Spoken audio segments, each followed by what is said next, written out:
This was my dressing room when I played at the Ryman. And I think the reason they put me in here was because, you know, this is the tribute to the women of country music.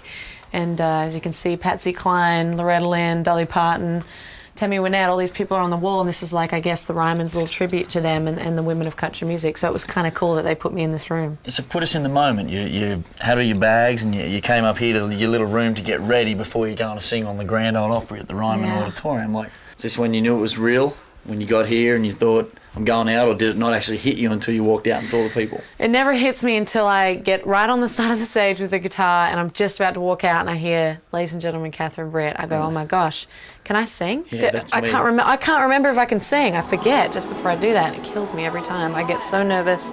And I must admit, a little bit before the show, I get very sick in the stomach and I Still? get very, yeah.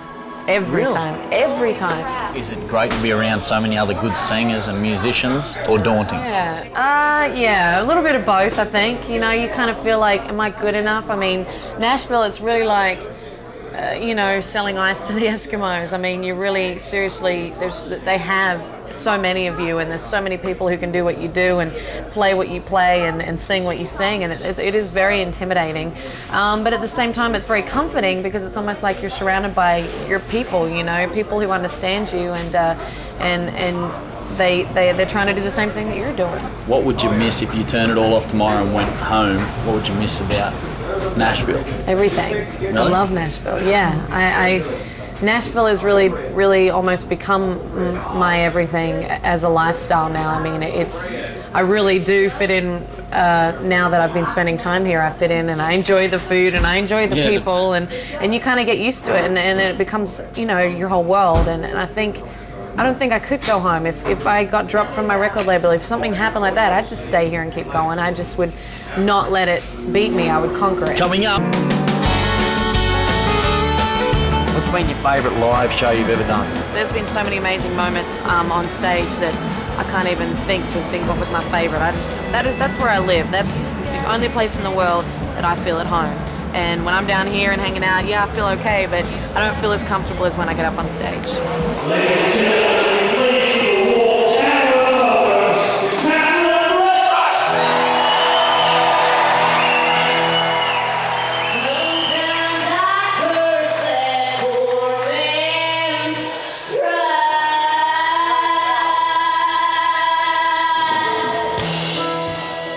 You've had an opportunity to work with some industry heavyweights. Who do you think is the one pivotal thing that you'll always look back in your career and just say, you know what, that was magical? Well, of course, the most obvious thing for me to say is Elton John. I mean, I'll never forget that. I'll never forget what he did for me. And obviously getting to, even if nothing ever comes of the Elton John track, I sang a song with Elton John and he sang on a song that I wrote. And that's it. That's cool. I can live with that. I mean, that's awesome. Of course, having Kenny Chesney come in and sing on this album was very special. And working with Don Helms, who was Hank Williams' last band member that's living, come in and played on Hot Dog and on the new album. And I mean, things like that, I'll remember forever. I mean, they're life-changing moments. Getting to sing for Dolly in front of her and her standing up and giving me a standing ovation. I mean, things like that are just going to be stained in my mind, and I'll be forever thankful for. Sometimes I miss that poor man's pride.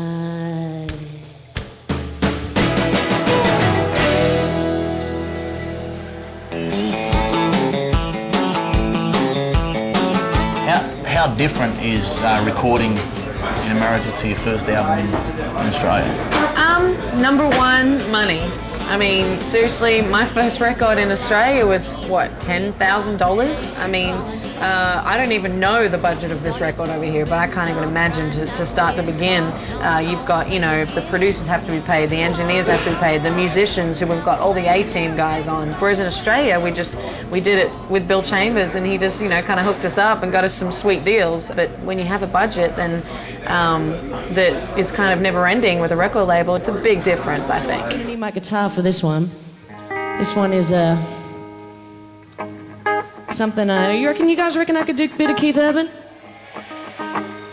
What part of Keith Urban would you like to do, Catherine?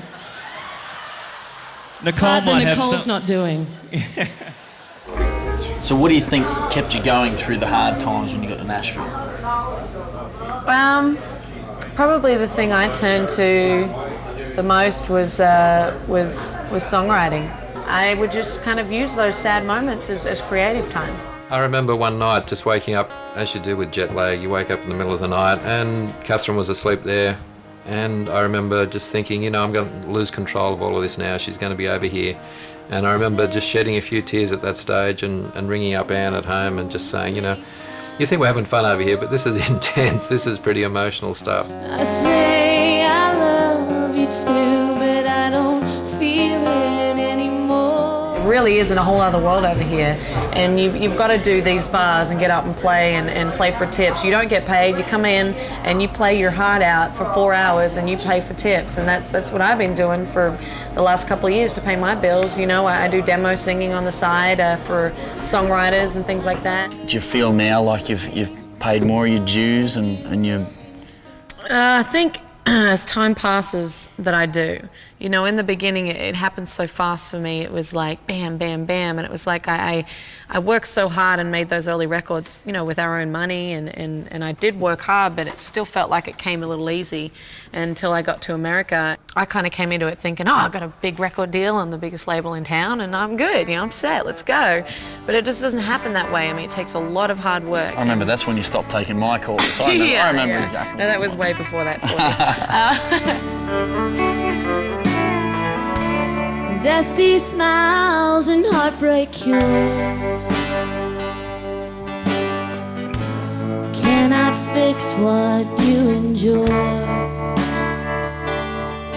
Tell us, mate, what's in the immediate 10-year future? I really want to be known as a songwriter. That's a big ambition of mine. So spending time on that, and we're going to cut some more sides at the beginning of this year. Record more songs. Record more songs, yeah. That is so Nashville terminology. Yeah, what are you Sorry. cutting bread? Cut some more sides. Sides of salami. With some musos. But no, seriously, it's really going to be a lot of hard work, and we're going to keep going at it until we get somewhere over here. I'm not going to let America say no to me, so we'll see. How far can this kid from Newcastle go, Stan?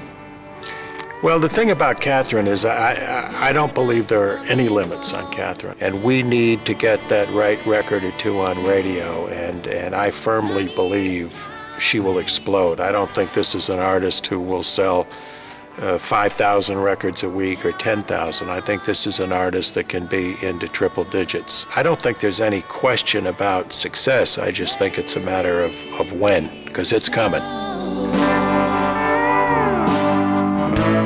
When I stop asking for more. I don't think it has changed her, and I think that's one of the things that I'm most proud of, that having gone through all of these experiences, you know, that could easily change somebody, she's still exactly the same as what she was. She's grown up and she's much more mature, and she's turned from a teenager into an adult, but underneath she's still the same Catherine that's always been there, and I think that's probably what we're the most proud of. It's just a lot of hard work ahead that I'm more than willing to do, because it's something that I really, really want, really bad. So, and with their support, obviously it's going to happen. So you're leaving again today, getting out the coward's way.